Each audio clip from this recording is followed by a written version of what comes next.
Good morning everyone.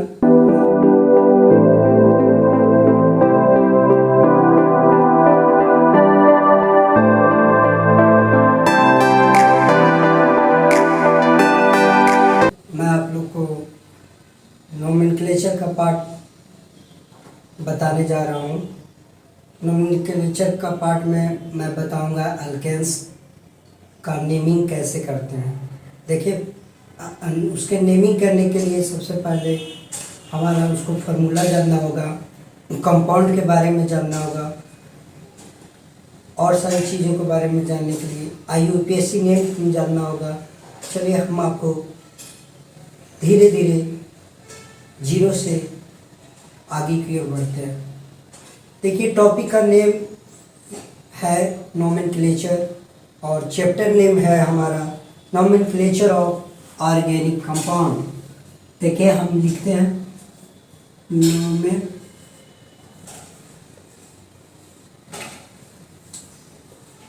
Nomenclature of organic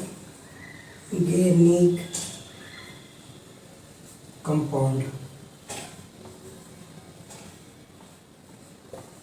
इसमें हम लोग ये जानेंगे नेमिंग ऑफ, इसमें नोमेनक्लेचर में ये पढ़ेंगे naming of alkane, naming of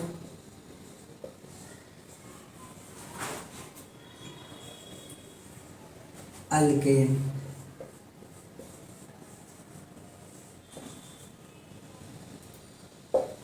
ठीक है, हम नेमिंग ऑफ अल्केन कहने का मतलब हम नेमिंग किसी कंपाउंड का नेमिंग कैसे कर सकते हैं उसके बारे में जानेंगे। इसमें सबसे पहले हमको जानना होगा नेमिंग IUPAC के थ्रू IUPAC के थ्रू किया जाता है। जैसे देखिए, IUPAC के थ्रू अल्केन, अल्काइन, अल्कीन, ये सब कंपाउंड को इसके थ्रू किया जाता है। इसका फुल फॉर्म हुआ इंटरनेशनल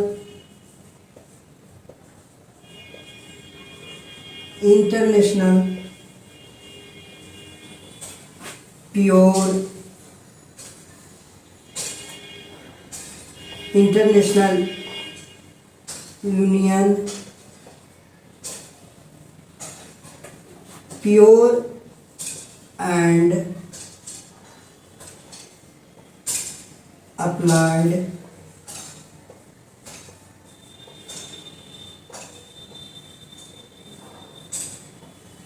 केमिस्ट्री। अगर आप इस पॉइंट को नोट डाउन करना चाहते हैं तो इस पॉइंट को आप नोट डाउन कर सकते हैं। चलिए आगे की ओर बढ़ते हैं।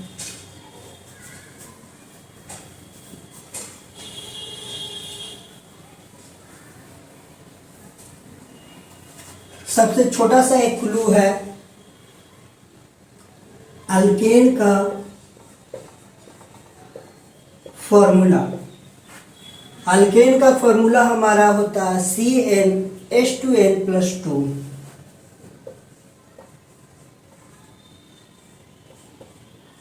अगर आपको अल्केन में कोई एक कंपाउंड दे दिया गया, जैसे देखिए CH4, आपसे पूछ दिया गया यह कंपाउंड अल्केन है या नहीं, कैसे चेक करेंगे? इस फॉर्मूला से अगर फुलफिल कर जाता है तो वो कंपाउंड अल्केन होगा। जैसे देखिए, कार्बन आइटम पास 1 रखते हैं, in the place of N is 1। देखते हैं C1H2 into 1 plus 2। देखते हैं C2 plus 2 it mean CH4। यह कंपाउंड अल्केन है। ठीक है,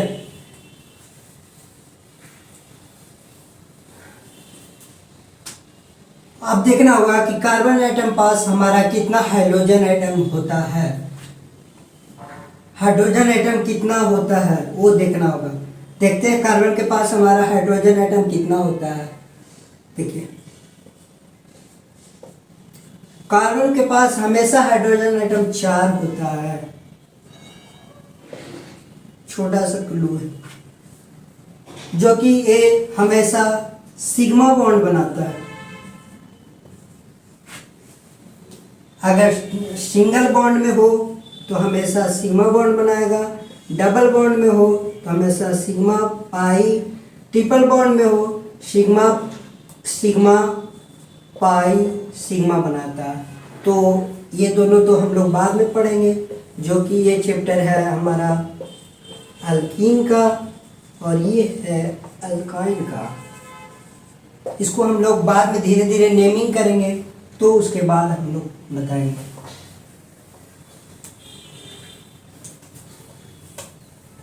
चलिए इसके आगे हम लोग बताते हैं यूपीएससी के थ्रू कंपाउंड को लिखने का फॉर्म है। पहले प्रीफिक्स जानेंगे, उसके बाद वर्ड रूट जानेंगे। वर्ड रूट देन हम लोग जानेंगे सफिक्स। ठीक है, पहले जानेंगे यूपीएससी के थ्रू हम लोग पहले जानेंगे प्रीफिक्स जानेंगे, उसके बाद वर्ड रूट जानेंगे, उसके बाद हम लोग सफिक्स जानेंगे। ठीक है, चलिए धीरे धीरे इसको आगे की ओर बढ़ाते हैं। चलिए देखिए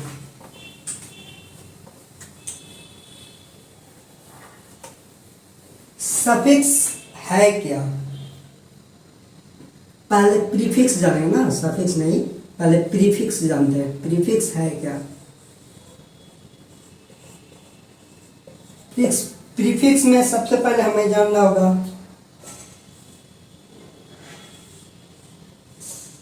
1 डिग्री एंड 2 डिग्री।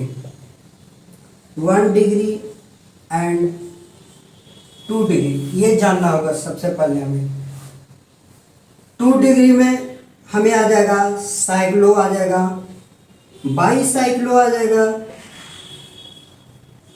बाईसाइक्लो आ जाएगा, आइसो आ जाएगा, आइसोप्रोपाइल वगैरह आ जाएगा। ठीक है, इन सारी चीज आ जाएगा। अब हमें इसमें जानना होगा 1 डिग्री में ब्रांच सब्स्टिट्यूएंट। क्या जानना होगा, ब्रांच सब्स्टिट्यूएंट।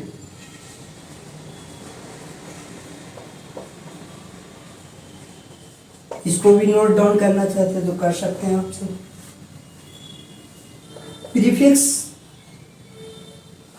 प्रीफिक्स को 2 भागों में डिस्ट्रीब्यूट करके बताया गया, 1 डिग्री एंड 2 डिग्री। 2 डिग्री में हमें बताया गया cyclo, bicyclo, isopropyl. 2nd degree में हमें बताया गया ब्रांच सब्स्टिट्यूएंट। आप सबको बता दें कि ब्रांच सब्स्टिट्यूएंट कहते किसको है।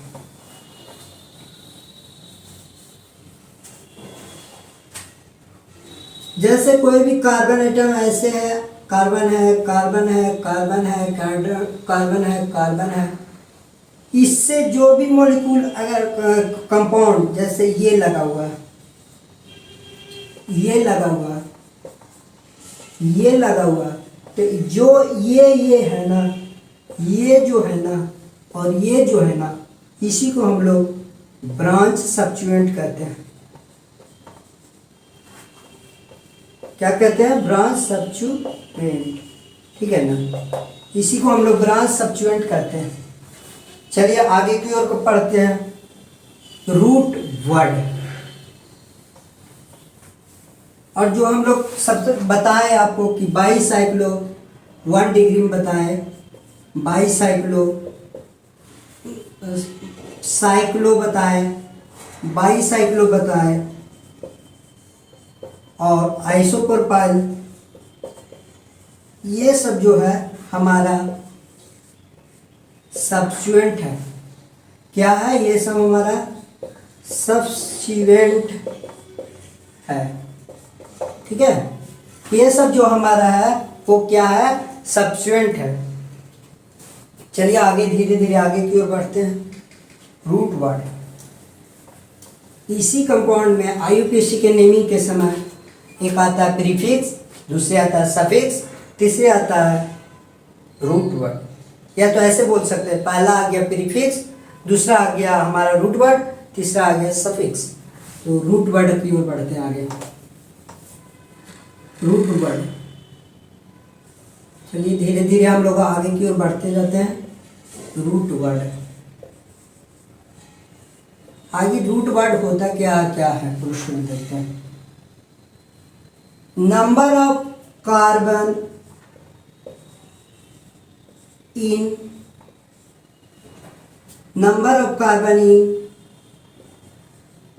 Main chain.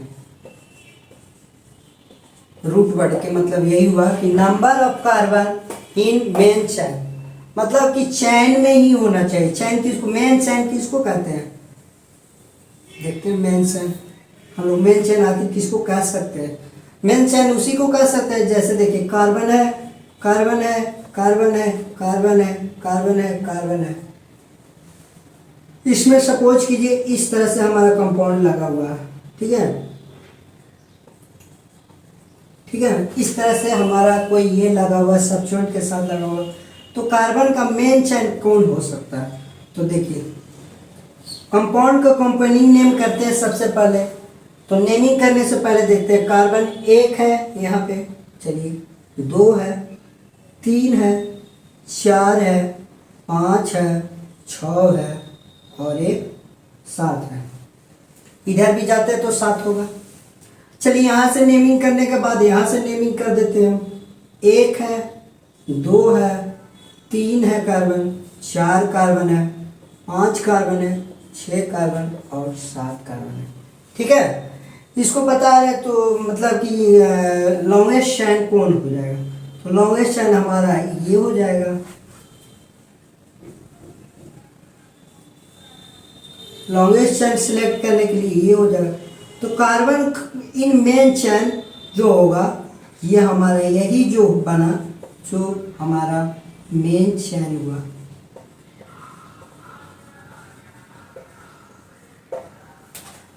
साइंस में दोस्तों वर्ड का कोई मैटर नहीं करता। जैसे देखो कोई अगर वर्ड लिख रहा है उसमें एक मतलब अल्फ़ाबेटिकल छूट जाता है तो कोई मैटर नहीं करता हो, इसलिए इसे इग्नोर करें, ठीक है। अब बताते हैं आपको सब्स्टिट्यूएंट कौन कौन होता है। सब्स्टिट्यूएंट देखते हैं, सब्स्टिट्यूएंट, ठीक है, सब्स्टिट्यूएंट, ठीक है।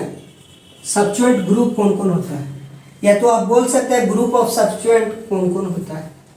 यहाँ आप ये भी लिख सकते हैं ग्रुप ऑफ सब्स्टिट्यूएंट, या ग्रुप ऑफ सब्स्टिट्यूएंट लिख सकते हैं, या तो सब्स्टिट्यूएंट ऑफ ग्रुप भी लिख सकते हैं।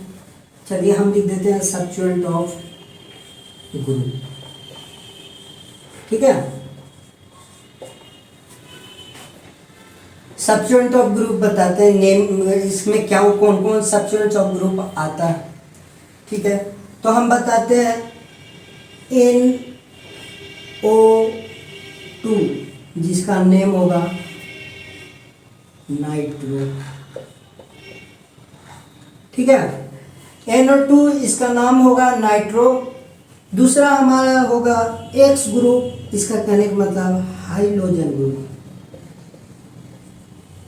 X ग्रुप कहने का मतलब हाइड्रोजन ग्रुप होता है। तो हाइड्रोजन ग्रुप में हमारा कौन आता है, क्लोरो आता है, ब्रोमो आता है, आयोडो आता है और फ्लोरीन आता है। चलो हम इसका नेमिंग कर देते हैं, नेम लिख देते हैं। पहले लिखते हैं क्लोरो, क्लोरो, ठीक है। फिर लिखते हैं हम Br जिसको कहते हैं ब्रोमो,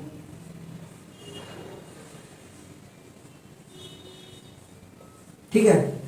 थर्ड हम लिख सकते हैं आई जिसका मतलब होता है आयोडो, ठीक है। इसका मतलब होता है आयोडो, कौन कौन हो गया? हाइड्रोजन ग्रुप में आपसे कोई भी पूछेगा तो हाइड्रोजन ग्रुप में किसको किसको नेमिंग कीजिएगा? हाइड्रोजन ग्रुप में हो गया हमारा क्लोरो होगा, ब्रोमो होगा एंड आयोडो होगा। एक और ग्रुप होता है फ्लोरीन, फ्लोरीन नहीं लिख रहे हैं, आगे आगे यूज होगा, जैसे जैसे यूज होगा उस तरह से हम बताते जाएंगे। चलिए हम आगे की ओर और बढ़ते हैं, नोट डाउन करते जाइएगा। चलिए देखिए, इस कंपाउंड को ए डबल बॉन्ड ओ, इस कंपाउंड को हम बोलते हैं नाइट्रोसो, ठीक है। इस कंपाउंड को हम क्या बोलते हैं? नाइट्रोसो बोलते हैं। NH3, इस कंपाउंड को हम बोलते हैं एजिडो। क्या बोलते हैं? एजिडो। चलिए धीरे धीरे आगे की ओर बढ़ते हैं। इस कंपाउंड के NH3, इस कंपाउंड को एजिडो बोलते हैं। N double bond O nitroso बोलते हैं, ठीक है। अब बताते हैं, नोट डाउन करते रहिएगा। अब हम बताते हैं R ग्रुप। R ग्रुप में हमारा कौन होता है? अल्काइल ग्रुप होता है। क्या होता है? Alkyl group. अल्काइल ग्रुप में जैसे आर्क का मतलब CH3, इसको क्या बोल सकते हैं? मिथाइल बोल सकते हैं। क्या बोल सकते हैं? मिथाइल बोल सकते हैं। अब हमको दे दिया C2H5, इसको हम लोग बोल सकते हैं इथाइल, ठीक है। आगे चलते हैं, कंपाउंड C3H7, इस कंपाउंड को हम लोग बोल सकते हैं प्रोपाइल, ठीक है। धीरे धीरे इसको नोट डाउन कीजिए, धीरे धीरे आगे की ओर बढ़िए।